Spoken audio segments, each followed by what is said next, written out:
สวัสดีท่านผู้ชมล่าสุดฝนตกมาอีกแล้วพี่น้องเอ้ยปอกแป๊กปอกแป๊กมาแล้วปาดโถฝนมาแล้วฝนมาแล้วแต่บ่เป็นหยังเขายกเป็นยกแค่เขามาข้างในแล้วนั่งกินเขาวได้เดี๋ยวรถถอยมาแอบๆก่อนจักหน่อยก่อน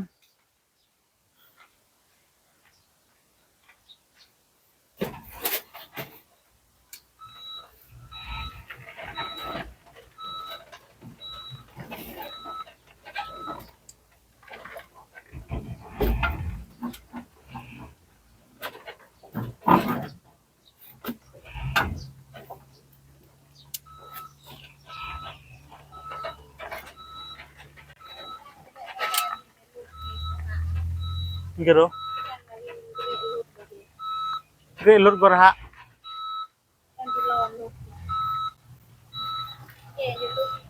ดังนะมันก็กำลังจ่วยเนี่ยทำไมเจาะทุกท่านก็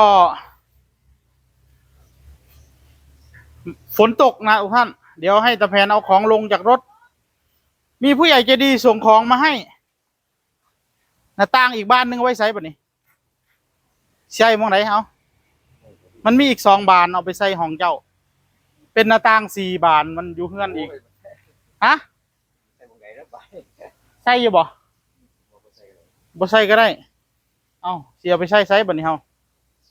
ไม่มีมองใส่แล้วห้องเก็บของก็มีพายุเนาะหน้าต่างลายก็ได้เนาะ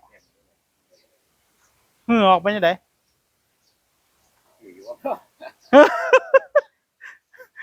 จากไหนล่ะป่ะนี่มาแล้วนะหน้าต่างนะโอ้เปิดท้ายก่อนเปิดดากก่อนจะพูดเปิดดากยัง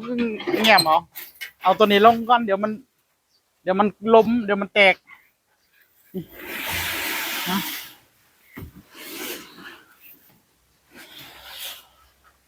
ติดห้องน้ำเนาะติดห้องน้ำหน้าต่างแง่นอยู่บ่แต่อยู่ได้เนาะเปิดหน้าต่างได้เนาะเอาคันบ่เอาก็สิได้ไปซอยบ้านหลังอื่นหน้าต่างหลายโพดบ่อาหารนี้ก็เป็นของที่ยาปูส่งมาให้นะเอาไปแกะข้างในห้องคุณไปเอาไปแกะในห้องคุณไปจับเด้อลากไปรถของจากย่าปูนะท่านย่าปูนี่สนับสนุนบ้านตะเพนเนี่ยหลายครั้งมากเลยทุกท่านเจ๊พุ่นเจ๊พี่บอกสวัสดีครับทุกท่านอันนี้ส่งมอบนะครับ หน้าต่างบอกให้ตะเพนแกะจากย่าปูเอามาเบิ้งยังเราปะนี่โอ้บ่แมนหน้าต่างเว้ยยังนอกปะนี่โอ้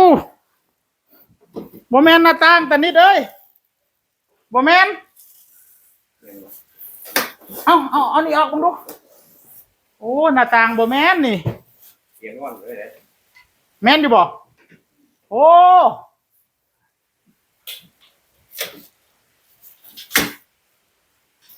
อะไรเจ้าคือบดย่างออกนี่เอา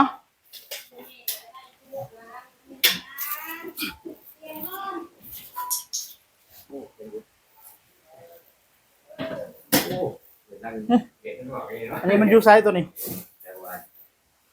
โอ้นี่บ่อยู่นี่บ่เดี๋ยวนี่ไพ่โอ้เตียงนอนพี่น้องเอ้ย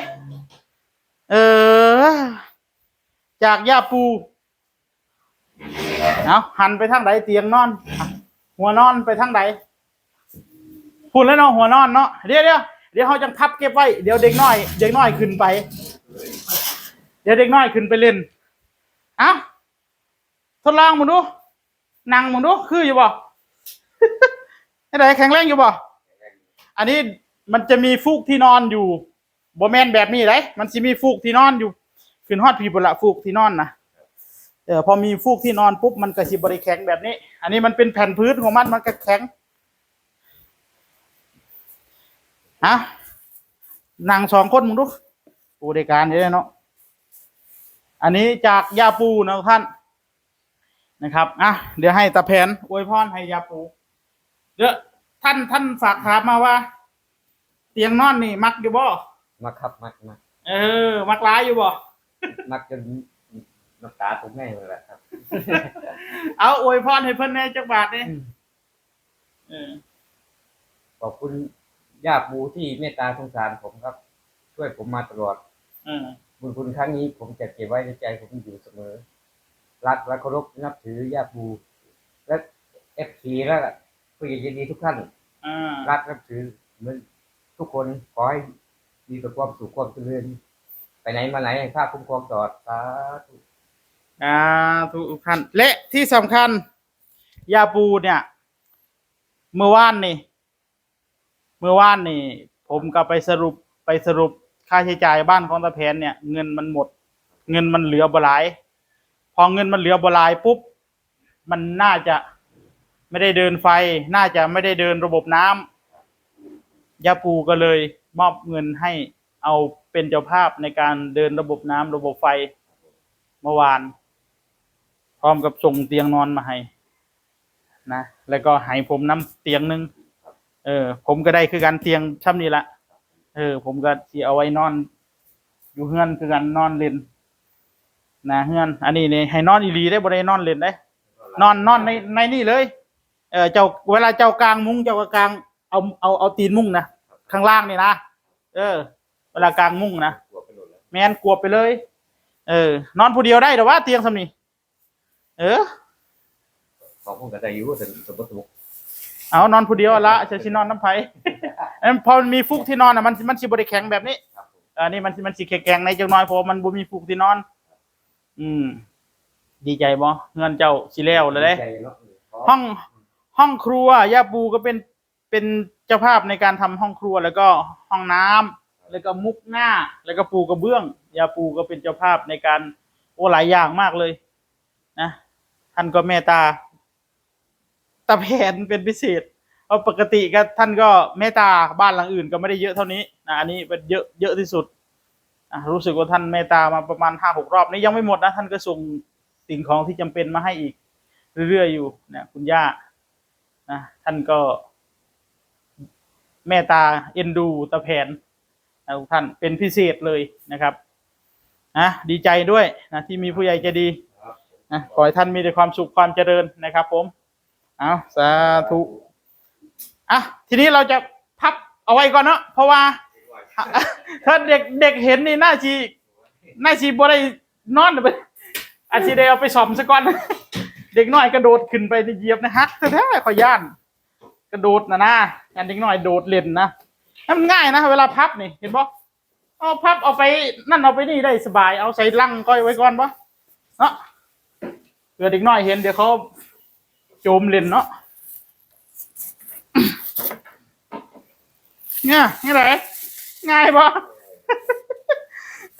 แอบไว้ข้างนี่ปะนี่เด็กน้อยยังบ่เล่นนะกระสันเด็กน้อยเอาไปเล่นอย่างเด็กน้อยให้หลายๆอยู่ดีใจกับตาแผนนะท่านดีใจกับตาแผนสิบ่ได้นอนพื้นได้นอนหัดเตียงเล่าปะนี่บุญวาสนาของเล่าพี่น้องเอ้ยได้นอนเตียงบ่ต้องเอาเตียงตัวนี้ไปนอนเลยได้ปะนี่ได้อันนี้เอาไว้ข้างนอกเพราะว่าตัวนี้เวลาเขากางมุ้ง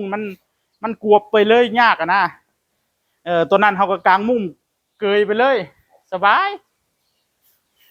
คักปัญญังเพราะแค่ตัวนี้ปกติตะแผนซีนอนตัวนี้นะแต่ตัวนี้เนี่ยมันใหญ่โพดเลยกะมันกางมุ้งก็ยากตัวนั้นกางมุ้งกวบไปเลยซื้อมุ้ง6 อัน5 ฟุตกวบไปเลยแมนเอาบ่ต้องไปจิกมุ้งจิกยังบัดนี้ให้มันเลยไปเลยถ้าอยากให้ดีนะใส่ตีนแหนะ